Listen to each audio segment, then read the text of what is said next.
charging at me! Drop the knife! He's got a gun, he's got a gun. Bro, no! He's got a gun! Hey adrenaline junkies, welcome to our channel where the wildest police chases hit your screen non-stop. Get on the fucking ground. Get on the fucking ground. Get your hands out of your fucking pockets. Bro, don't fuck. Dude, move that. Dude, put the... He's got a gun, he's got a gun. February 28th, 2023, Adams County, Wisconsin. A quiet lakeside motel turned deadly. A routine arrest turned deadly at a quiet lakeside motel that afternoon. Deputies arrived at the lakeside motel to locate and arrest Joseph M. Wega, 38, a wanted felon with a violent criminal history.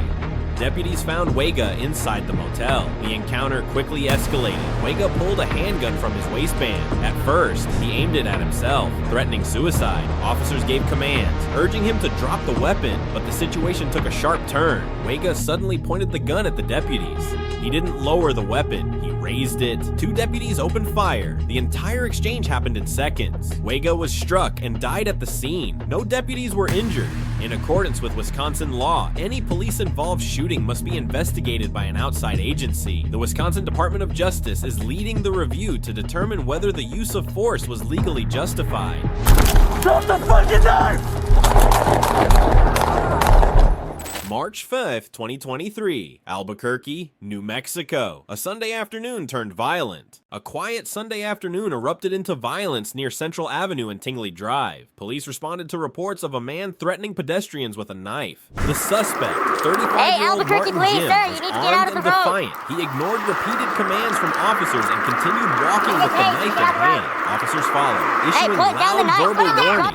Without warning, Jim spun around and threw the knife with full force. It struck an officer in the chest. Fortunately, the blade hit the officer's badge and ballistic vest. He was injured but survived. In response, two officers fired their weapons. Jim was shot and killed instantly, as required by Albuquerque's protocol for officer-involved shootings. Turn on your back! Turn on Multi-agency your task stomach! force has launched a full investigation into the incident. Hey, The goal is to determine whether the officer's use of deadly force was justified under the circumstances. What began as a public safety call ended in a violent confrontation. One man is dead, and one officer is recovering from a close call that could have ended very differently. The investigation will provide clarity, but the danger faced by law enforcement in rapidly evolving situations remains clear. August 15th, 2021, Albuquerque, New Mexico. A quiet supermarket trip turned into a life-or-death standoff. Watch his hands. Don't let him go in. Don't let him go in. Get out of there! Get on the ground now! He's got a gun!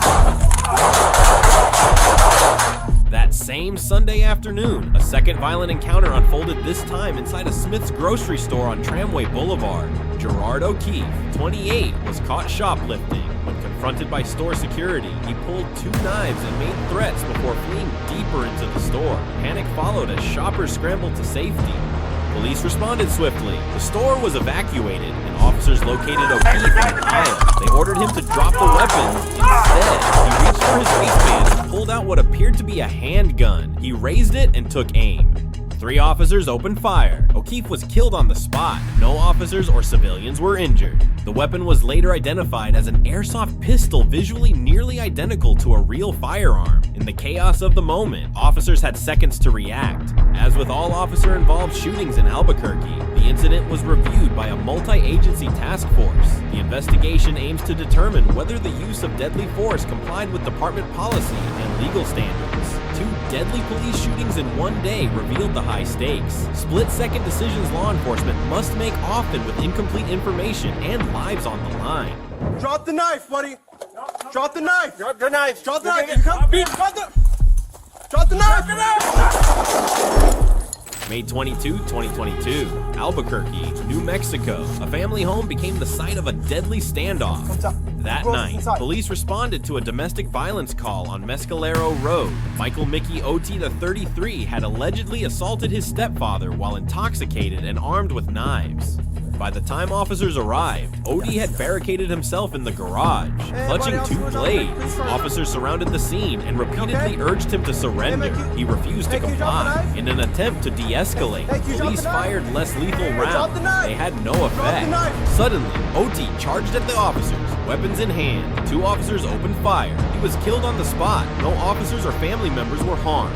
As with all officer-involved shootings in Albuquerque, the case was handed over to a multi-agency task force for investigation. The review will assess the use of force and determine whether it followed legal and departmental guidelines. Otai's death marked the 3rd police shooting in Albuquerque that day, each escalating in different ways, but all ending with a suspect dead and investigations underway. The rapid series of events highlighted the volatile and dangerous nature of police work, especially when confronting armed individuals in unpredictable situations. July 22nd, 2023, Aspen Hill, Maryland. A shopping district became just after 10:30 a.m. 19-year-old Franklin Castro Ordonez launched a sudden and unprovoked stabbing spree. His first victim, a woman inside a craft store, died on the scene. He then moved through the area, attacking 3 more people with a large knife. Panic spread quickly. Police found him minutes later in a parking lot, bloody, armed, and unresponsive to commands. Suddenly, he charged at an officer, weapon raised. The officer fired 3 times. red stripes, got a knife in his collapsed hand, right and hand. died at the scene. 1 woman was dead. 3 more were hospitalized with serious injuries. Under Maryland law, an independent investigative unit reviewed the incident. After months of inquiry, the officer's use of deadly force was ruled justified. No charges were filed.